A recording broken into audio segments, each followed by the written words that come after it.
Friends, welcome to Latha's cook book. இன்றைக்கி என்ன பார்க்க போகிறோம்னாக்க நம்மளுடைய ட்ரெடிஷ்னலான ஒரு குழம்பு தான். ஒரு பழமை வாய்ந்ததுன்னு கூட சொல்லலாம். பருப்பு உருண்டை குழம்பு. இந்த குழம்பு பண்ணுறதுக்கு நிறைய பேர் பயப்படுவாங்க. ஏன்னா வேலை அதிகமாக இருக்கும். ஒன்று வேலையெல்லாம் ஒன்றும் அதிகமே இல்லைங்க. எப்போவும் வைக்கிற நம்ம சாம்பார் இன்னும் விதவிதமாக நம்ம கூட்டு பொரியல் எல்லாம் பண்ணுறது இல்லையா, அதே வேலை தான் இதுலேயும். ஒன்றும் எக்ஸ்ட்ராவாக ஒர்க்கு ஒன்றும் கிடையாது. இதில் பண்ணுறதுலேயும் பலவித ரகங்கள் இருக்குது. நிறைய பேர் இதில் சோம்பு சீரகம் அதெல்லாம் போட்டு அரைப்பாங்க. அது ஒரு மசாலா டேஸ்ட்டோடு இருக்குன்னு வச்சுக்கோங்களேன். நான் அதெல்லாம் போடலை, ரொம்ப சிம்பிளாக பண்ணிட்டு போயிருக்கேன். அது எங்கள் வீட்டில் எப்படி செய்கிறாங்களோ அந்த மாதிரி தான் நான் செஞ்சுருக்கேன். நீங்கள் எல்லாமே ட்ரை பண்ணி பாருங்க. வாங்கோ கிச்சனுக்கு இது எப்படி பண்ணலாம், என்னெல்லாம் இதுக்கு சோப் பண்ணி வச்சுட்டேன், என்ன இதுங்கிறத பார்க்கலாம் வாங்க. பருப்புருண்டை குழம்புக்கு தேவையானதை நான் இங்கே காமிக்கிறேன். அப்புறம் நடுப்புறப்பு என்னெல்லாம் ஆட் பண்ணுறோமோ அதையும் காமிச்சுட்டு வரேன். முக்கியமான இதை ஃபஸ்ட்டு காமிச்சு விட்றேன். நான் இங்கே என்ன பண்ணினேன்னா, இந்த மாதிரி ஒரு சின்ன கப்பு எடுத்துட்டேன். இதனால் 1 கப்பு துவரம்பருப்பு, 1 கப்பு கடலைப்பருப்பு, ஒரு 2 to 3 hours இதை ஊற வைக்கணும். ஊறின அப்புறமா இதை நல்லா ஜலத்தை வடிகட்டிட்டு அரைச்சிக்க போகிறோம். புளி நல்லா ஒரு பெரிய எலுமிச்சம்பழம் சைஸுக்கு நனைச்சி வச்சுடுங்க. அது அப்புறம் கரைச்சி அது அப்புறம் குழம்பு வைக்கிறதுக்கு வேணும். வெங்காயம் கொஞ்சம் தேவைப்படும். அதனால் அது உருண்டையிலையும் சேர்க்கணும், குழம்பு கொதிக்கிறதையும் நம்ம வதக்கிட்டு சேர்க்க போகிறோம்.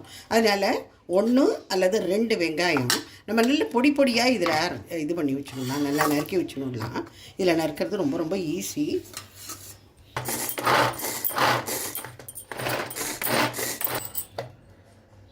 இந்த பாருங்கள், இப்படி பூவாக வெங்காயம் ரெடி ஆகிடுது. இப்போ மிக்சியில் இந்த 2 பருப்பையும் போட்டு அரைச்சிடலாம். ஜலமெல்லாம் விடப்படாது. வெறும் உப்பு மாத்திரம் சேர்த்துட்டா போகிறோம். நான் இங்கே சோம்பு சீரகம் அதெல்லாம் நான் போடுறதில்ல. வெறும் பருப்பில் வெறும் உப்பு மாத்திரம் போட்டு அரைச்சி போகிறோம். இதில் உப்பு கொஞ்சமாக சேர்த்து இதை அரைச்சிடலாம். ஜலம் மாத்திரம் விடாதீங்க. இப்போ இதை நல்லா அரைச்சி வச்சுன்னுட்டோம். இப்போ நம்ம முதல்ல தாளித்து கொட்டி புளியை கரைச்சி இந்த குழம்பு முதல்ல ரெடி பண்ணிக்கலாம். நான் இங்கே கடாயில் 2 டேபிள் ஸ்பூன் கடலெண்ணெய் விட்டுருக்கேன். Groundnut oil. நிறைய பேர் நல்லெண்ணெயில் பண்ணுவாள். உங்களுக்கு எது விருப்பமோ அதில் பண்ணிக்கங்க. இதில் கடுகு, வெந்தயம் போட்டால் ரொம்ப வாசனையாக இருக்கும் குழம்பு. பெருங்காயம், பருப்புங்கிறதுனால கொஞ்சம் பெருங்காயம் நிறையாவே போடணும். கருவேப்பிலை, வெங்காயம் போட்டுடலாம்.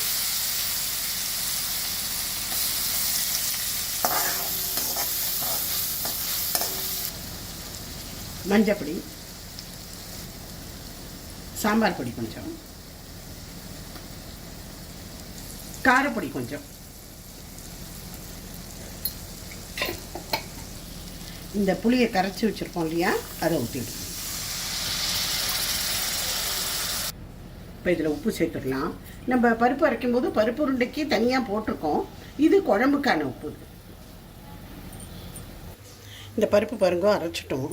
இதில் 1 ஸ்பூன் தான் இதில் ஜலம் விட்டேன், அதுக்கு மேலே விடக்கூடாது. இதில் இப்போ வெங்காயம் போட்டுக்கலாம். பொடியாக 2 பச்சை மிளகாய் கட் பண்ணியிருக்கேன், அதை போட்டுக்கலாம். நிறையா கொத்தமல்லி,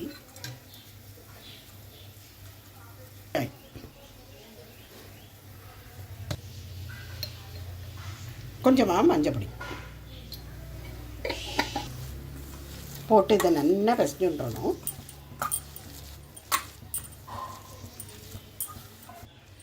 இந்த மாதிரி உருண்டைகளாக பிடிச்சிக்கலாம். இதை வேட்டிலெல்லாம் வேக விடுறதில்ல, அதாவது ஸ்டீம் பண்ண வேண்டாம். டைரெக்டாக அப்படியே குழம்புல போட்டு கொதிக்க வைக்க வேண்டியதான். ஆனால் குழம்புல போட்டோடனே கலர்லாம் படாது. இங்கே குழம்பு கொதிச்சுட்டு இருக்கிறதே நம்ம போட்டு விடலாம். கொஞ்சம் சிம்மில் வச்சுக்கலாம். அது தானே மேலே எழும்பி வரும்.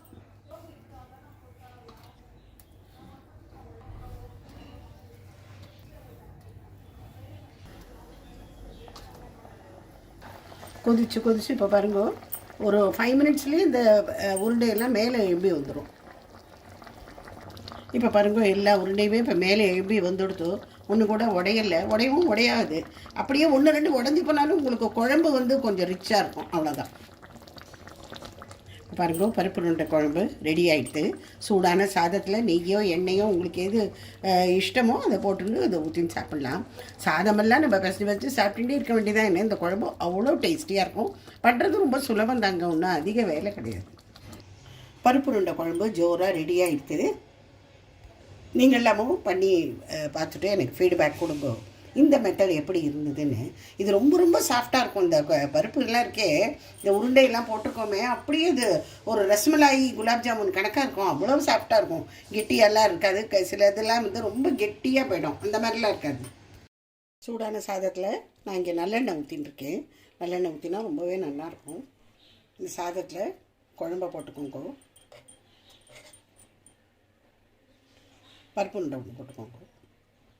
நான் இங்கே உங்களுக்கு ஸ்பூனால் கட் பண்ணி காமிக்கிறேன் பாருங்க, எவ்வளோ நல்லா இருக்கு பாருங்க. அப்படியே ரசமலாயி குலாப் ஜாமுன்லாம் தோற்று போயிடும், அந்த அளவுக்கு ஸ்பாஞ்சியாக அவ்வளோ நல்லா இருக்கும் பருப்பு உருண்டை. பாருங்கள் உள்ள இல்லாமல் எவ்வளோ அழகாக இருப்பாருங்க பார்க்குறதுக்கு. யம்மியான பருப்பு உருண்டை குழம்பு நீங்கள் எல்லாமே எல்லாரும் செஞ்சு பார்த்துட்டு எனக்கு ஃபீட்பேக் கொடுங்க. ஓகேயா? Bye friends.